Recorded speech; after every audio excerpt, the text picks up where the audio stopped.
So I think we'll start with the session now. Welcome everyone. Joining us today is Ms. Sudeepta Chatterjee. She's a PGD teacher in the English department in DPS Arkipuram with over 16 years of experience in academia. She's hands down one of the best teachers I know, having been taught by her for 2 years. It's an absolute privilege to have you with us here, ma'am. And I'm sure we'll take a lot from the session today. Over to you.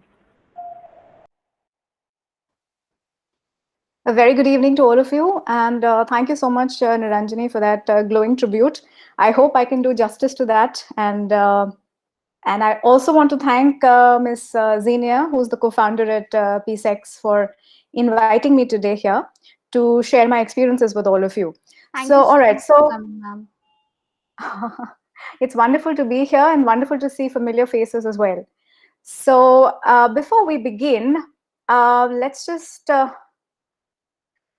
find out a little bit more about all of you. So if you could all perhaps type in the chat window your name, the city or the country you're from, how long have you been teaching, and how are you feeling today?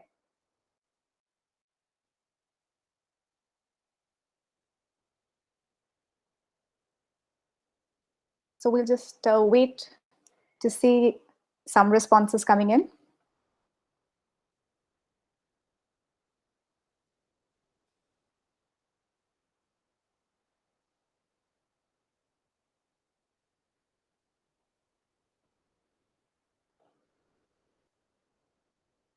So I think we do have a lot of participants joining in from all over the world, correct, Niranjani?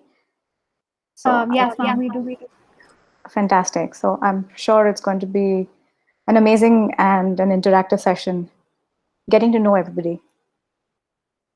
All right. So Arijit is from Chandigarh, feeling awesome. Looking forward to learning a lot from your experience. Wonderful, Arijit. Thank you. Varun from New Delhi, India, doing great. Okay. So how long have you been teaching, Arijit and Varun? Maybe if you could tell me that too. Even if it's a week, that's fine.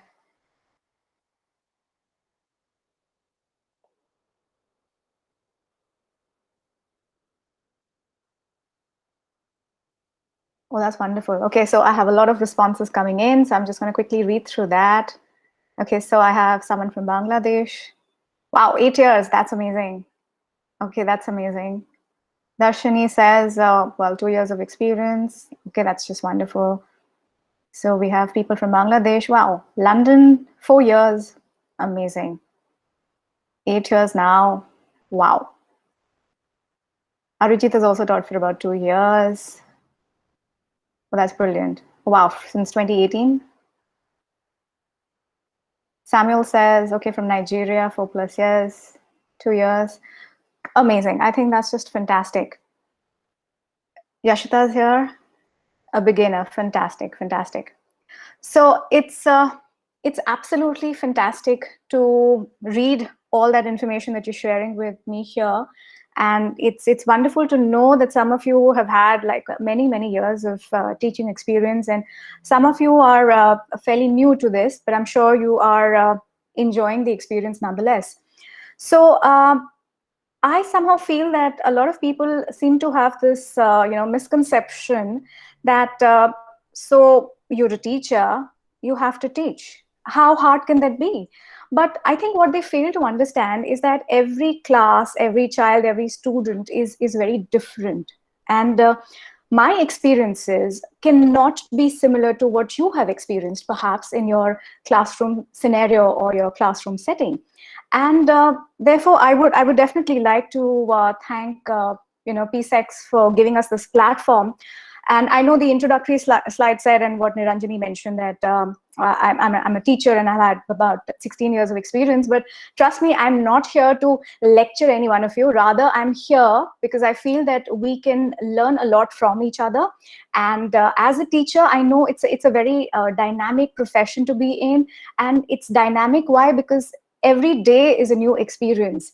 And we as educators, as teachers, we need to collaborate with each other. We need to collaborate and find out what are the best practices that we can perhaps learn from each other and share with each other that would just make our teaching experiences all the more worthwhile.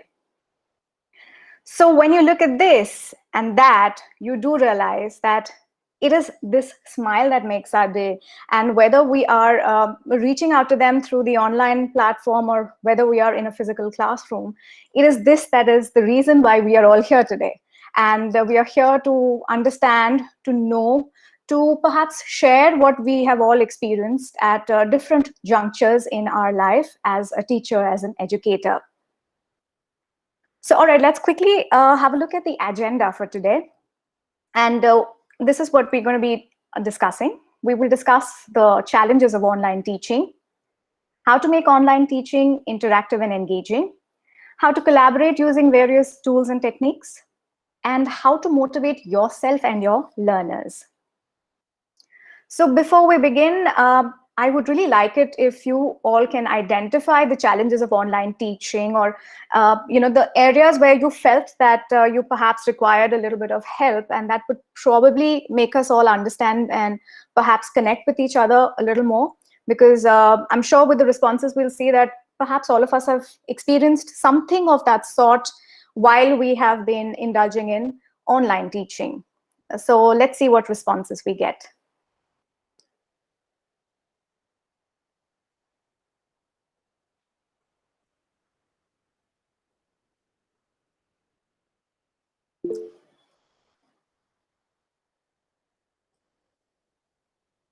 All right, so lack of personal connection. Yeah, that's the first and a very essential and an important point. Lack of interest, yes.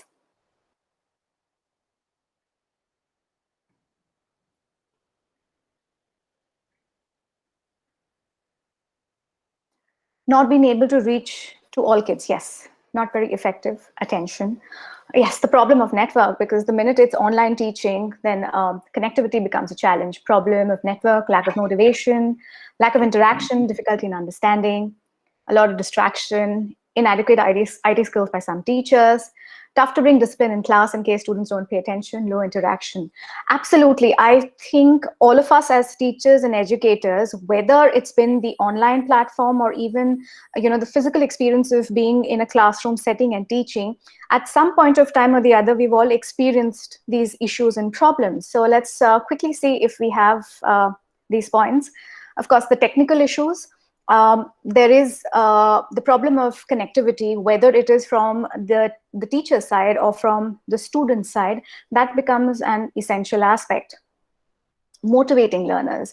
I think we as teachers, we are sometimes not sure how do we go about motivating our learners. Like I think one of you rightly said that, there's that distance, because the screen seems to sort of keep us away from our students and we're not able to connect with them. So motivating becomes difficult.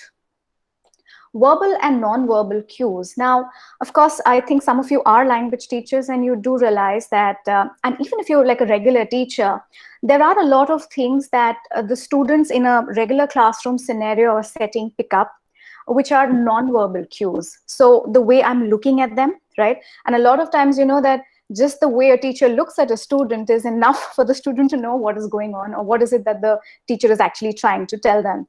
So, our gestures, our expressions, our body language, the way we are looking at them, the way we are speaking, or the way we are just carrying ourselves in the classroom scenario, those non-verbal cues become a little difficult for them to understand, assess, and see when you are perhaps taking a session online, right?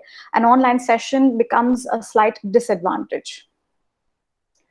Dealing with poor performance. So I think these are the points that you'd all mentioned, that because they're not able to pay attention, or there is some issue of discipline, the interaction is not so much, then automatically it's having an impact on the performance of the students. So a lot of times in a regular classroom setting, because some of you have had many years of teaching, so in a classroom setting or even in a physical environment where maybe even if you have like 4 or 5 students who you are teaching, chances are that if one of them is unable to answer one particular question, there are others who are probably giving them prompts. They're saying, oh, maybe that's the answer.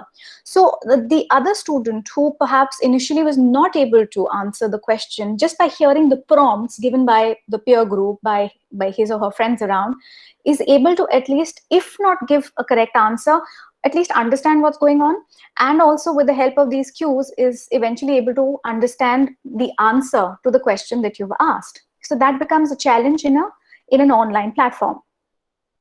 And of course, then managing interaction. So, sometimes it so happens that, well, you are taking an online session, but are your students actually there?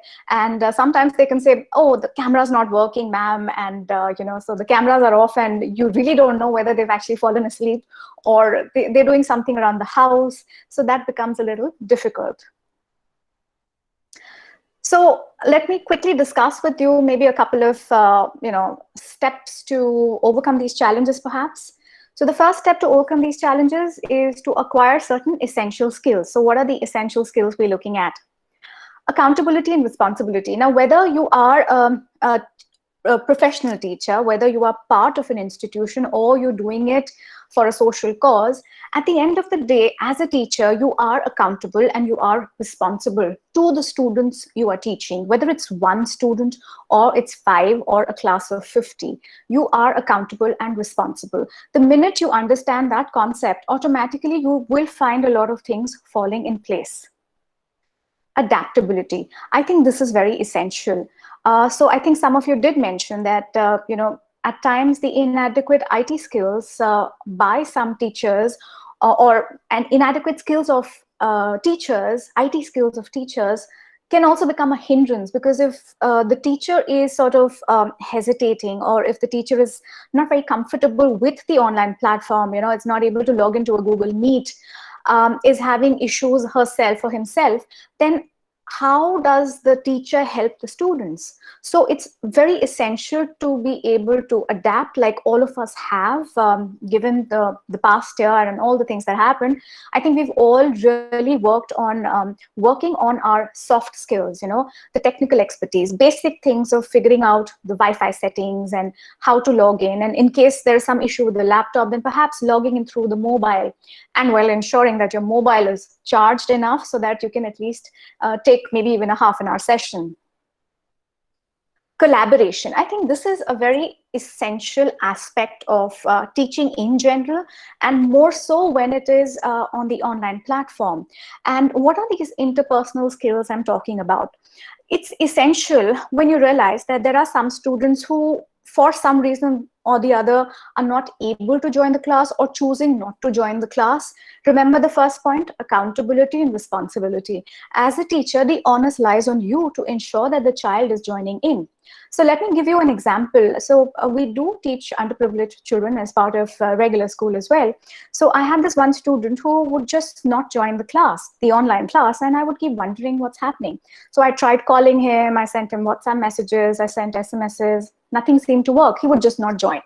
And well, there's not much I can do if the child is not joining in. So you tell the class teacher, you tell the authorities, and I think they were all drawing like a blank. They just didn't know what to do. So then I decided that let me speak to one of his friends. Well, he was actually his classmate, and I just called him and I said, this boy has not been joining, and he's missing out on such wonderful sessions, like all those fun PowerPoint presentations and the quizzes that we're having in class. So now this boy, he gets in touch with him and says that, I don't even know what was the conversation, but I'm sure he said something. And lo and behold, the next day, I find this child joining into my class, and I can't tell you how excited I was to just see him in class. And I was just keeping my fingers crossed that he stays for the entire duration of the class and continues to come. So I was one of the very few teachers. Actually, I was the only teacher for whose class, and of course, I was teaching English, so it's slightly easier than the other subjects. But the feeling of satisfaction that he was actually attending my classes because I made that extra effort. So this collaboration is very essential. You need to develop those skills. You need to talk to people, collaborate with them. So like I spoke to his friend. If required, you could speak to the parents, maybe some siblings, like maybe the elder siblings in the house. Talk to them, coordinate with them. That goes a long way in ensuring that if for some reason they're missing out on class, or even if they're logging in but are logging out of the online session, you are trying to find ways to get them back into the class. Self-motivation. So now that is again a very crucial aspect. Like, we're very good at motivating children, right? Our learners. What about us? Who motivates us? So that's where self-motivation comes into the picture.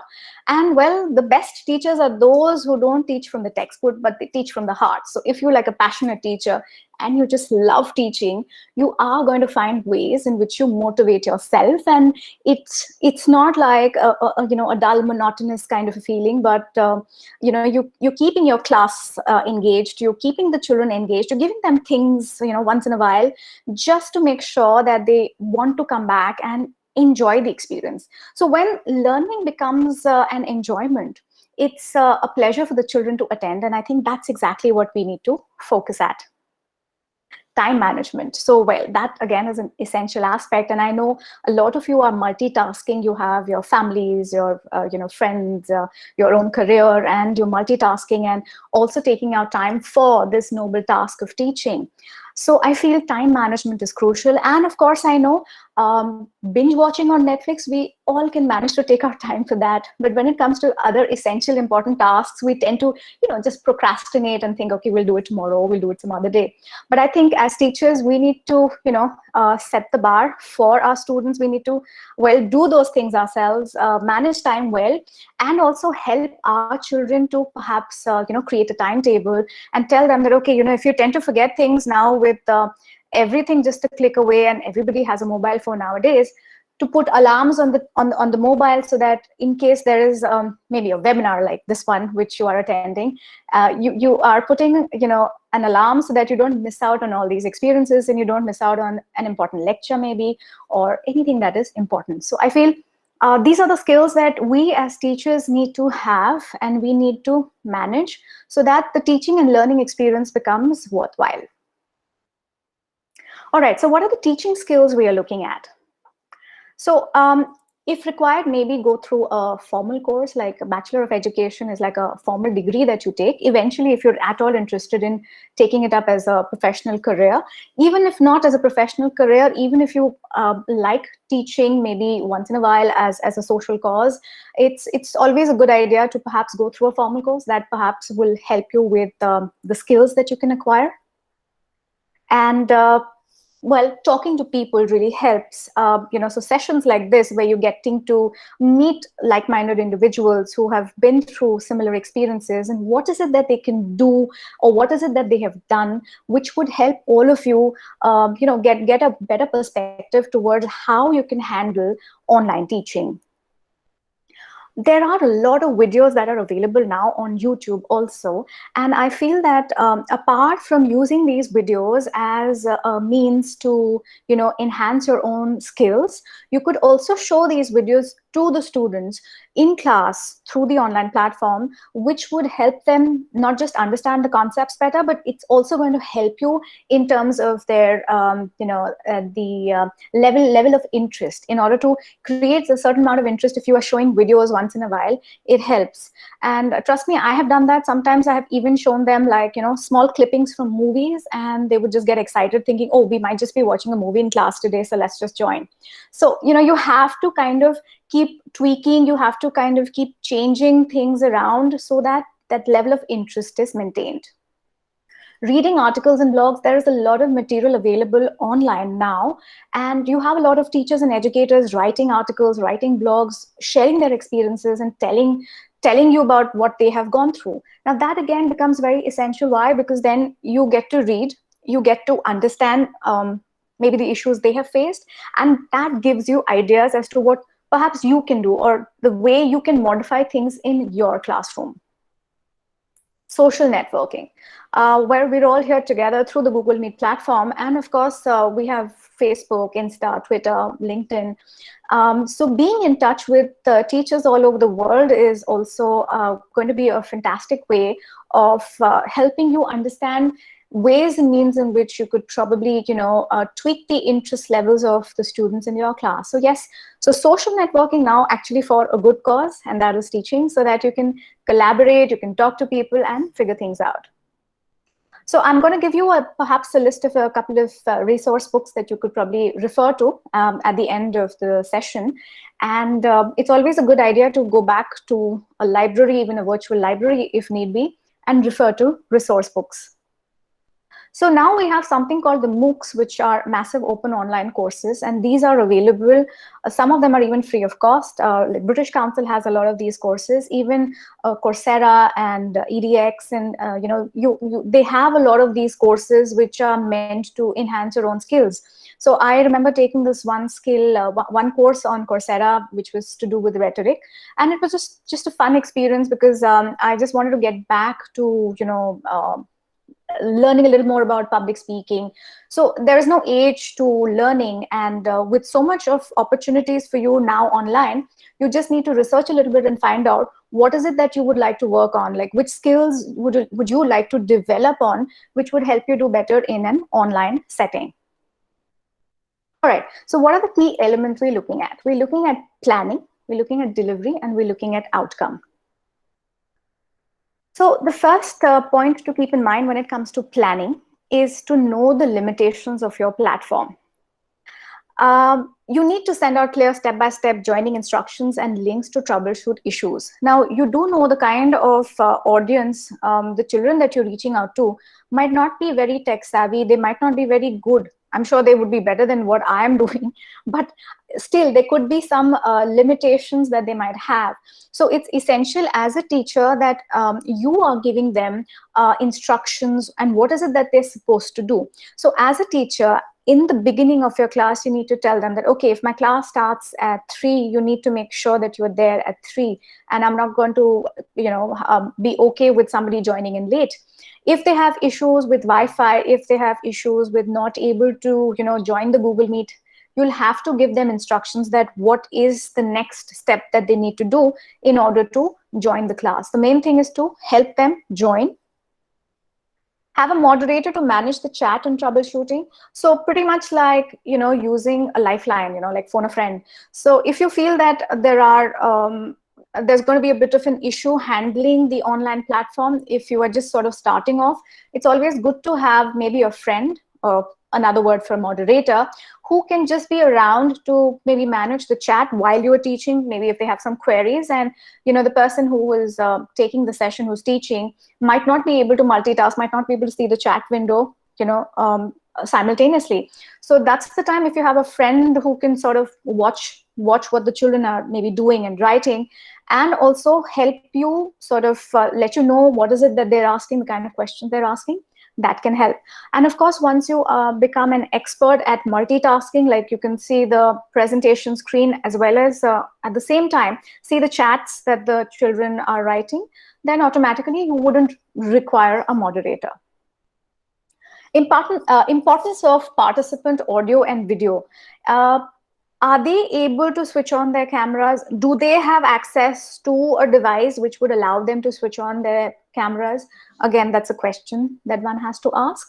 And the audio video, basically helping them connect onto a platform where, if not the video, at least they have the audio option, so that if required, they can answer for you in the classroom. And I think that's, again, very essential. So a lot of times what happens is you find, like, okay, say 5-6 students have joined in, but when you ask a question and when you ask them directly, you don't get a response. So, you'll have to find ways and means to sort of not just keep the interest levels high in the classroom, but also keep asking them questions. Like, I'm going to ask you a question soon enough to find out how many of you are here or how many of you have gone to just make a cup of tea. So you need to do that, and you need to probably take their names in class so that they know that, okay, sir could ask me a question, or ma'am could ask me a question anytime, so I better be prepared. Well, don't forget to own frame and background. And what do I mean by that? So like what's behind you is essential, because I remember attending this one session. So we do have peer observations. I was observing somebody's class, brilliant teacher, and I would just love the way she was teaching. But apart from the way she was teaching, I was also very enamored by this beautiful calendar which was behind her, beautiful calendar, and how it would keep swinging with, if the fan was moving, right? So it would just keep going up and it would keep coming down. So imagine I as a teacher, I'm sitting in the classroom enjoying the class, but my attention is somewhat at the calendar and not at the teacher.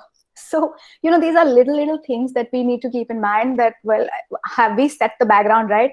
Is there somebody in the background that they can see and they're probably talking about that rather than what you are teaching them in class? All right, so quickly, what is it that we need to understand? Needs, levels, and interests of your participants. Okay, now let me just explain to you what I mean by that. At times, it helps that we go a little beyond the subject, what we are teaching them, and try to connect with them. So maybe figure out their interests, maybe what are their hobbies, what is it that they like doing, and what is it that they perhaps don't like doing.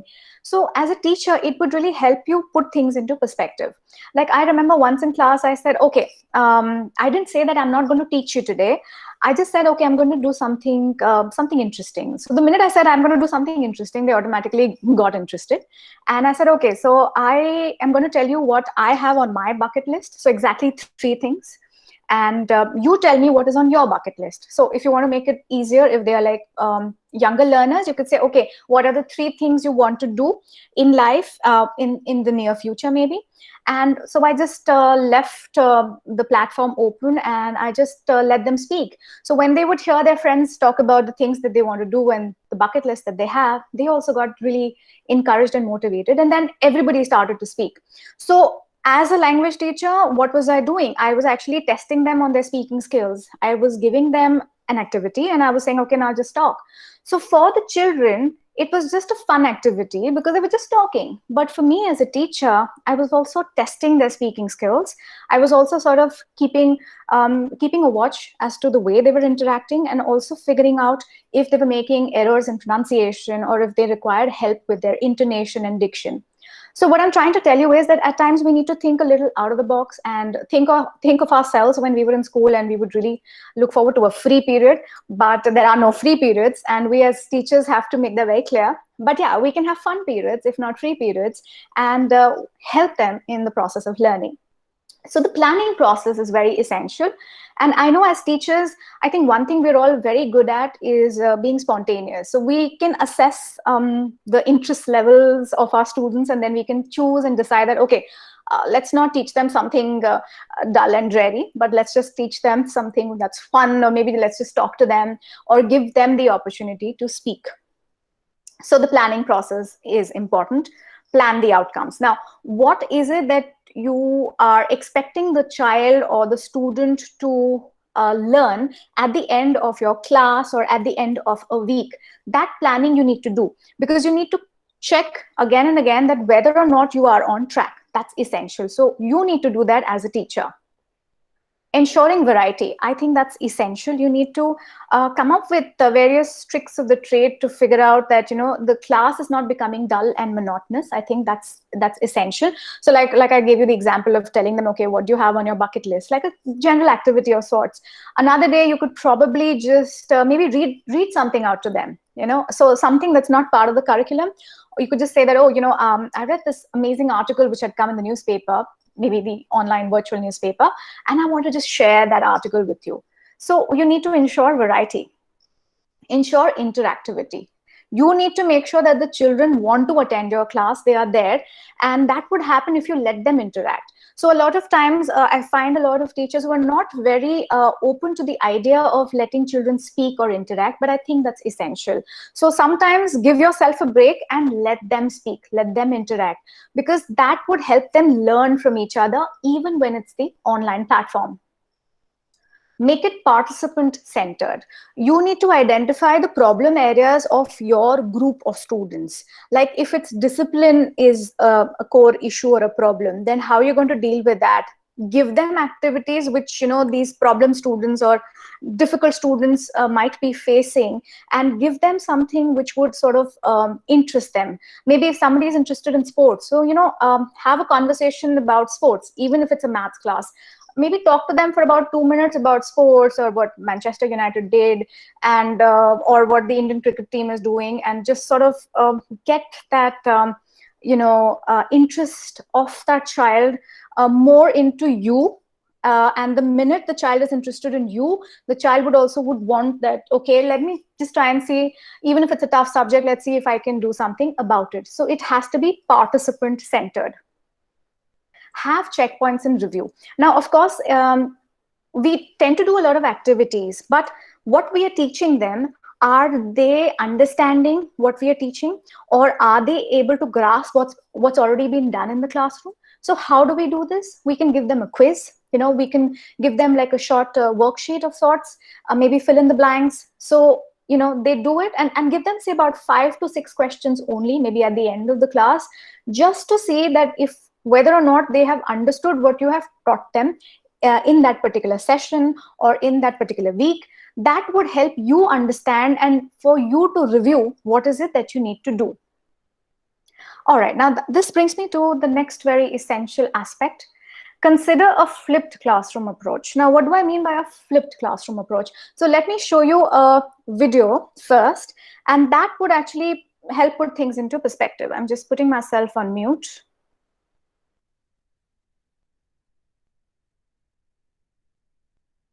The flipped classroom is a new method of teaching that is turning the traditional classroom on its head. Every day, thousands of teachers deliver the exact same lesson in class to millions of students. Every night, millions of students sit over the exact same homework, trying to figure out how to solve it. The flipped classroom is turning this upside down. Traditionally, students listen to lectures and take tests in class, and read textbooks and work on problem sets at home. In flipped teaching, students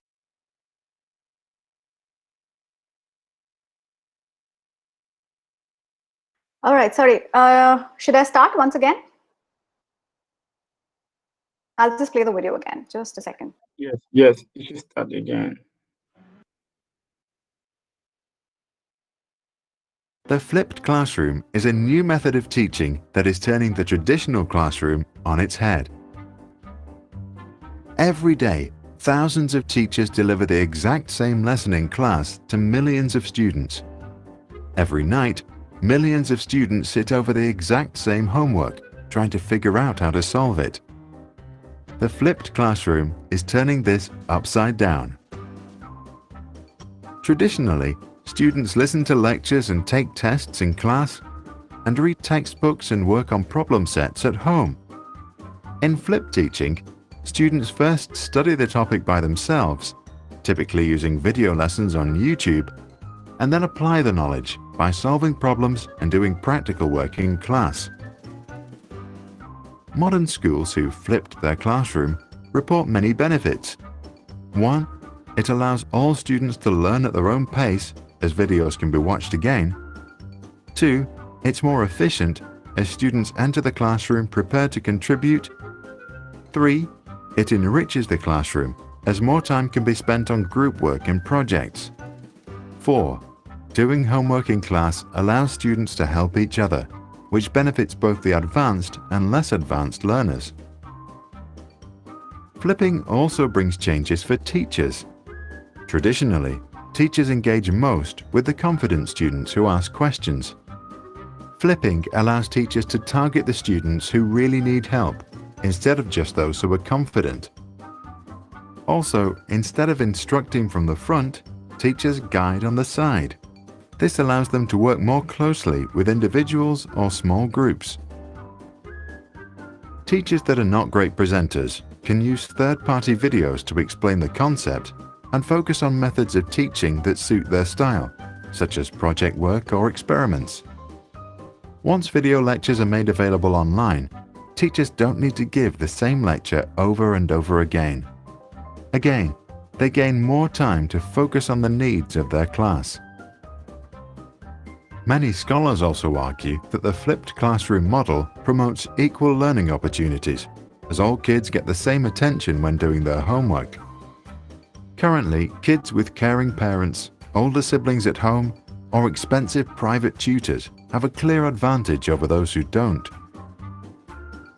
Let us know what you think. If you were a teacher, tell us if this model would be possible in your classroom. If you were a student, let us know if you would prefer learning in a flipped classroom.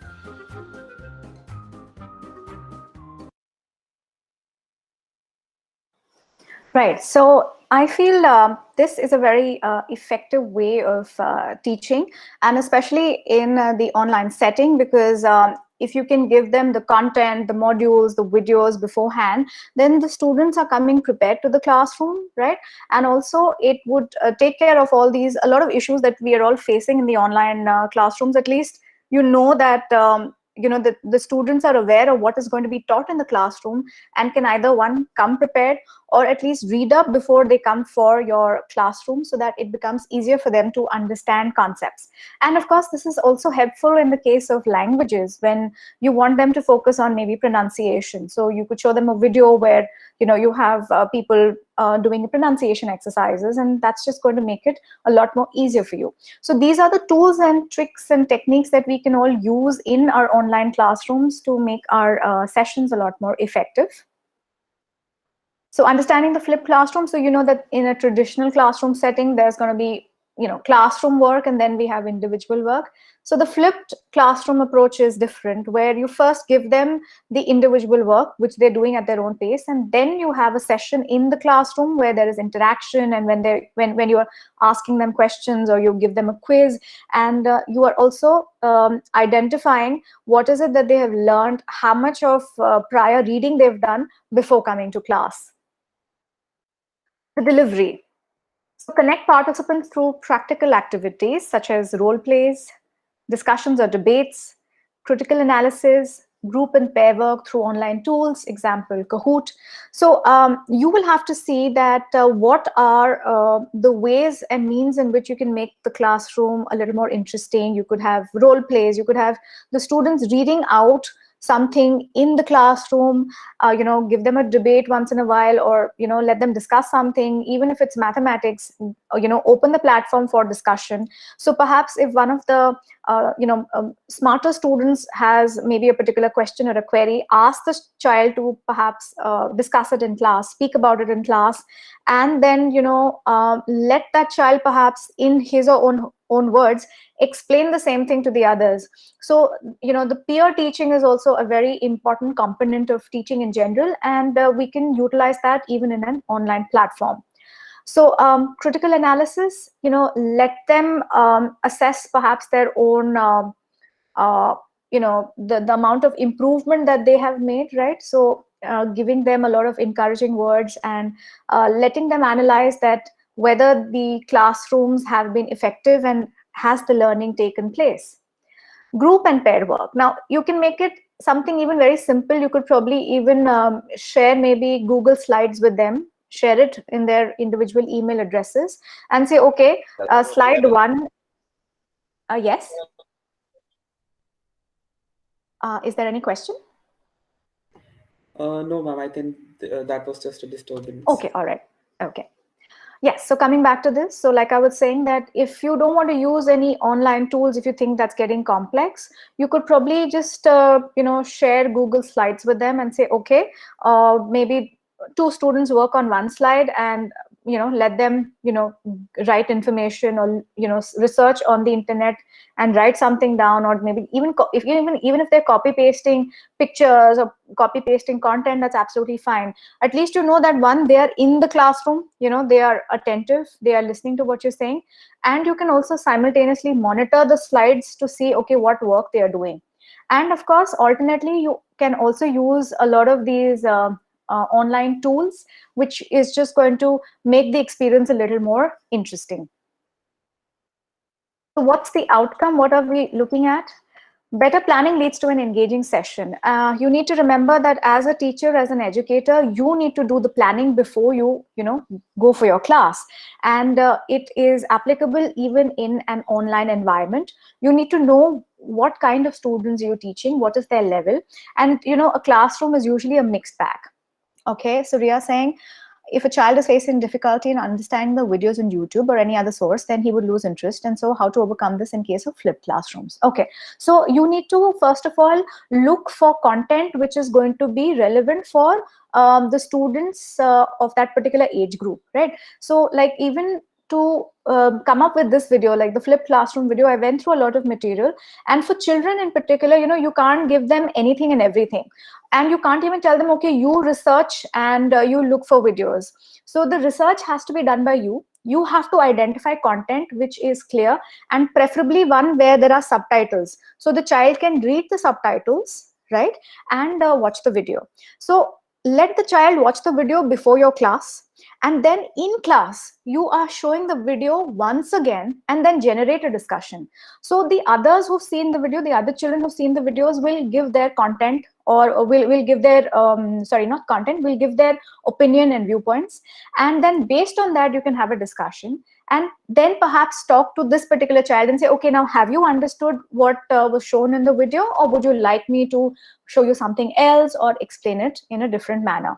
So that kind of a coordination you will have to have. Yes, there will be children who will be able to understand it immediately and instantly, and there will be children who, apart from the videos you have shared with them, they might do their own research. That is absolutely possible.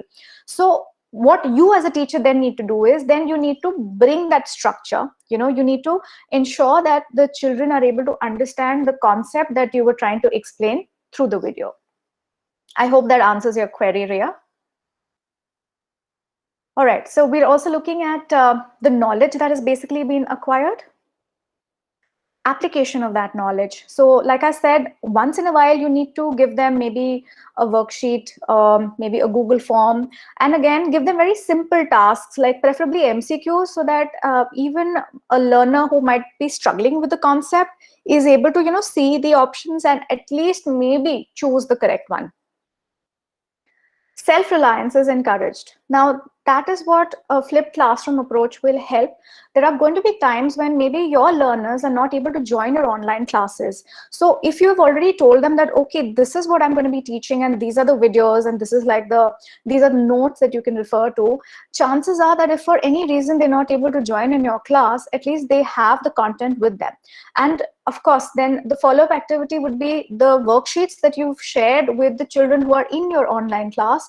Please do share it with the children who could not join for whatever reason that there might be. And you need to also tell them that, okay, since you missed out on the class, at least try to do the worksheet.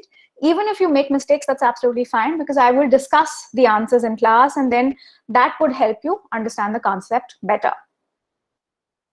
And that's how learners are motivated, because you are sort of putting the onus on them. But yeah, remember, as a teacher, you have to follow up. You can't just let them be that, okay, I've given all the videos, I've given all the content, they'll study on their own. That they will not do. If they know that, okay, ma'am has already, or sir has already given me a lot of videos and content, but she or he might ask me questions in class and I need to be prepared, then they are motivated and they want to come prepared to class, because then they are going to be able to answer. Assess the level of learning and plan again. Chances are, even after giving them a lot of handouts, notes, showing them videos, when you take a test or when you take a quiz, you realize that they're not able to, come up with the correct answers. Then what do? You assess the level, how much learning has happened, and then you start all over again. So you start the planning process all over again. And please remember that even if your students have not reached a certain level that you had expected, don't get disappointed. It's very natural. At times, even our best students are not able to answer in class, and so you should not take it very personally. Don't think that you are a bad teacher. Just think that the strategy has to be changed, or the strategy has to be modified, because maybe the concept that you were trying to teach them, they could not pick it up the way you taught them in the first place. So other key factors for a successful online class?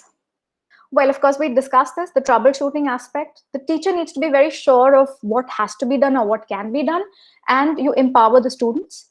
communication and collaboration, skills development. So communication and collaboration is talking to people, talking to your own fellow educators and teachers, talking to the parents, the siblings, the friends, and collaborating. Skills development, both for yourself and for your students, because when you're learning a new skill, you're also not just empowering yourself, but you're empowering your students with the skill sets that you possess. Motivation and engagement. You have to see how you can motivate yourself, and also you have to see how you can motivate your learners. Are you going to give them some incentive? Are you going to give them some task which would sort of make them more self-reliant and motivated? That is something you have to analyze. So troubleshooting, basically understanding the level of digital literacy, how good they are. Become a power user of technology. You need to know the skills. You need to know how to work around these skills. Understand the learner's experience. Are they using a mobile or a laptop? You need to identify that. Because you see, when children are using just a mobile phone, then their experience is a little more limited. If a child is using a laptop, it's a bigger screen. So you need to make sure your content is relevant for both types of users. Be sympathetic to the constraints your learners face. Depending on the kind of background that they're coming from or the environment that they're coming for, chances are that there might just be one mobile phone which everybody in the house is using, and maybe that's the reason they're not able to join the class. But be sympathetic, reach out to them. If need be, tell them, okay, I'm going to send you notes on WhatsApp, just study, just read, and then try to join my class maybe at a time which is convenient. Build resilience and always have a plan B. Like I said, don't get discouraged, demotivated if your class didn't go the way you had planned. And as a teacher, like I said, we're very spontaneous. I'm sure you can come up with a plan B if plan A did not work. So these are a couple of collaboration tools. I know a lot of you are already using them. So we can use Zoom, Skype, and there are all these file sharing tools which we can use, SharePoint, Dropbox. Survey and quizzes, you can use Kahoot, and of course you have your Google Forms that are there, or SurveyMonkey. So that's for you to research and identify what tools you would like to use in your classroom to just make it a little more exciting. Even using a Jamboard in the class that you have through the Google Meet itself now, it's kind of helpful, that just makes the children a little interested to see, oh, what's the teacher up to now. You need to develop 21st century skills, and like it or not, through the online teaching, you're actually doing that. You're helping your children, you're empowering them, no matter what background they're coming from, and no matter what part of the country or part of the world they're coming from. So information and digital literacy, critical thinking, collaboration and teamwork. How you are collaborating, you're also empowering them to do the same. Creativity, global and cultural awareness, because you're telling them so much more than you could probably in a regular classroom, because you have access to so many more videos, so much more content. Motivation and engagement, and that will happen if you're able to interact with them, allowing them to work with their peers, like letting them even talk maybe if need be in the classroom. Relaxed, supportive atmosphere. Let them learn. If they've not been able to do an activity, be patient, give them maybe an extra time to work on it. Encourage feedback. It's important that you let them tell you if there is a certain aspect that they want you to do in a certain manner. That's essential. And the feedback is essential for you as a teacher, because then that helps you grow, evolve, and learn, and also understand that, okay, maybe there has to be a change in the strategy so my students understand me better. Appropriate level of challenge. Remember that a classroom is going to be a mix of different types of students with different levels of intelligence. So you need to know what is it that you need to give to which student, so that it is challenging for all groups. Games and energizers. And this is something, again, which is totally up to you, because you are basically a curator. You are curating the classroom experience for your students because you know them best. So I can give you ideas and suggestions, but what works best for your students in your classroom? Well, you are the boss. And remember, this is what Jim Henry and Jeff Meadows, they say, technology is a vehicle, not a destination. Effective online courses are defined by teaching, not technology. So it's not important that you have to use a lot of tools to, engage your students. How you are teaching and the kind of teacher you are is going to go a long way. A great web interface will not save a poor course, but a poor web interface will destroy a potentially great course. So it basically means that, well, you need to be a good teacher, you need to have all the skill sets ready, and then you can take on the world.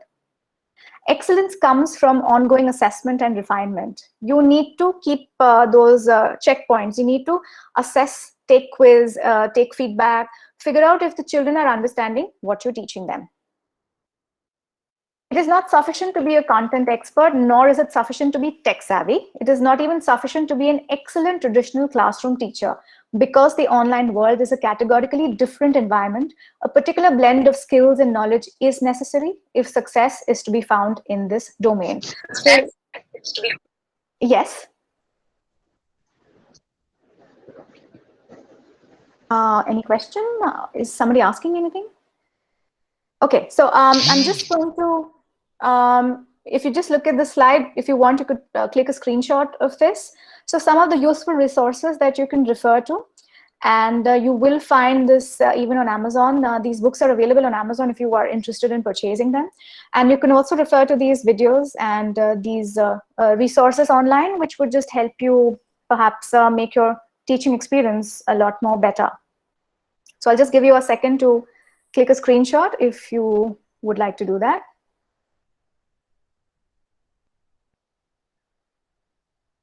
And in case you have any queries, you can always write to me. And I think we have about 5-6 minutes. So if there are any questions, I'm more than willing to answer them.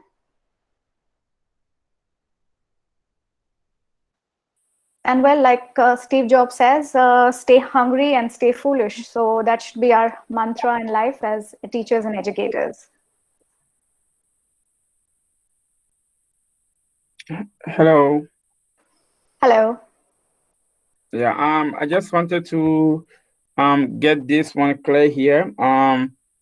If you are teaching students online and then you realize that maybe the session is too long and some students they are feeling like tired, and sometimes they sometimes they want to sleep while the section is online, and then you as a teacher, what can you do to ensure that the students keep focused more, keep paying more attention to the class online? Right, thank you for that question. And so it's up to you. If you would like to give them a break, it's totally up to you. So you could tell them, okay, so keep your cameras on, but all of you take a break, maybe drink some water, eat some food, and tell me what you're eating, and I will tell you what I'm eating. So give them a break, but then don't let them exit the classroom, because if you let them exit the classroom, chances are they'll not join back. So you'll have to come up with, some tricks to ensure that they feel that, oh, sir is giving us a break in class, how wonderful, we get to eat. But you're also ensuring that they are in the classroom and they are not disappearing. And of course, if you feel that by giving them a break, their interest levels are going to be more better, then please go ahead and do that and say, okay, let's just listen to some music. So you can play some music. Maybe you can show them Beatles, and they can listen to maybe one of your favorite videos. So, it becomes a means of relaxation. They're getting relaxed. But at the same time, they are very keen to know, okay, what is it that sir is going to show us next? Or is he going to tell us a story? Or is he going to make us listen to more music? So, give them those breaks, which become more like, talk sessions. And you can tell them, okay, I have shown you my favorite music video. So I like the Beatles. So now tell me, what is it that you like? And, they could probably discuss that. Okay, I think there are some queries in the chat window. So I hope I was able to answer your query. Arijit, okay. In a remote teaching environment, okay, thanks. It may so happen that the students may indulge in their private chats or copying answers during online exams or other activities. Yes, absolutely, Arijit, that is actually happening also. How do we monitor these, and how do we ensure that such indiscipline does not happen in online classes? So Arijit, again, that's something that all of us are dealing with every day. One of the most important things is to tell them that you need to keep your cameras on, number one. Second, you will have to, like I said, speak to the parents and siblings beforehand, especially if you are, planning on a test or an exam, especially through the online medium. So, you will have to tell them as, the caretakers at home, that they need to supervise it, because you are not around to invigilate a particular exam, right? So, so they need to help you, and they need to monitor the children so that they are not indulging in, all these things. And trust me, what they do is they have a WhatsApp group. So when you give them questions on Google form, they quickly, send messages to each other, and then all of them decide on one particular answer, and then they're typing it out. So they have all these tricks of the trade that even we can't think of. But we have to speak to the parents, we have to speak to the siblings and tell them that the onus is on you, because if the child is copying, then learning is not happening. Thank you, Afsana. Thank you, Lillian. Thank you, Samuel. Any other questions? And you can always write to me. And let me tell you that I think we're all doing a fantastic job. I think it's the most noble thing to do on this planet, to be able to empower young minds, and to see the smile on their faces when they actually learn something new. So kudos to all of you, and keep up the great work. And I want to thank PSEX as an organization and the fantastic team that they have here of teachers and educators. And so congratulations on your initiatives, and thank you so much for inviting me for this. Thank you, ma'am. I think someone raised their hand. I think it was Jay. If you have a question, you can ask now. Sure. Yes, I have a question, ma'am. Please go ahead. Hello? Yes, please go ahead. Thank you so much, ma'am, for the presentation. Yeah, like the concern the other colleague raised not too long, I have similar concern with the issue of the time zone being different. Just what you're saying, concerning that, I mean, probably what I'm teaching, and then you have the student like sleeping. Are there other ways that we could, I mean, like make this or self-paced something? Like probably the organization just create an app, we can just go there teach, and the student learn on a self-paced, like week by week. This week they have a set of lesson to do, and within that time, the parents can show that they are able to go through that lesson the following week, and just within that, are there ways possible that we can do it that way? Because look at the issue of the time zone, whether the time will actually permit, because maybe like the time that I should be teaching on that side could be the time that the students they are like sleeping, or the time that we're giving to teach could be the time actually maybe that's when I'm resting, and then while they are awake. So I don't know how to actually resolve this. So I think okay. So how many students are you teaching in one class? How many children are there? No, they haven't they haven't given us the list of students yet. We are still on orientation. Yeah. All right. So I think you will have to check with the students what time works best for them, and you'll have to see what time works best for you. And of course, there has to be, you'll have to decide on a time which is mutually convenient, so that they are waking hours for both you and your students. So, it can't be in the middle of the night for the students, and it can't be very early in the morning for you. So I think the organization will probably have to help you decide on a time which is mutually convenient. And of course, we know as teachers, educators, I think the compromise will come from our end. Chances are that we will be probably, staying up very late in the night just so that our students can learn from us. So, but all the best. I'm sure you will be able to come up with, an appropriate time for your students to take on the lessons. Okay, yes, into that, let's say we should also look at the internet connectivity too as well. Yeah, like for my region, the best I can really have internet actually active is at the night hour, between 12 to 4 in the morning. During the course of that time, yes, I'm actually having a free flow of connection. But about this time at times, even some of the presenters I even miss it because of the poor connectivity. I have to like change location if I go actually, yeah. Right. I think the organizers at PSEX would be able to help you with that, and perhaps help you decide on a time which is going to be comfortable and convenient for you as well as for your learners. Okay, ma'am. Thank you so much. Thank you. It was a pleasure. Thank you so much. So thank you so much. Yeah. Yes, absolutely. We can connect on LinkedIn as well. So you can search me on LinkedIn. I'm there on LinkedIn. And you can write to me, and you can get in touch with me through PSEX. I'm sure I'll be able to, perhaps give you some other answers or any other queries that you may have. And thank you so much. Thank you for being such a fantastic audience. Thank you.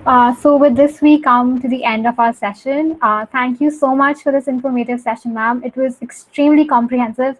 And I think I speak for all of us here when I say that we learned a lot today, and I'm sure that it will help our fellows a lot to communicate better and in a more effective manner with the students that they teach. Again, thank you for taking out time from your busy schedule and joining us today. It's always a pleasure to have you. Thank you. Thank you so much. Thank you, Thank you everybody. so much for joining us, Bye. ma'am. Take care. Bye-bye. Thank you. Bye.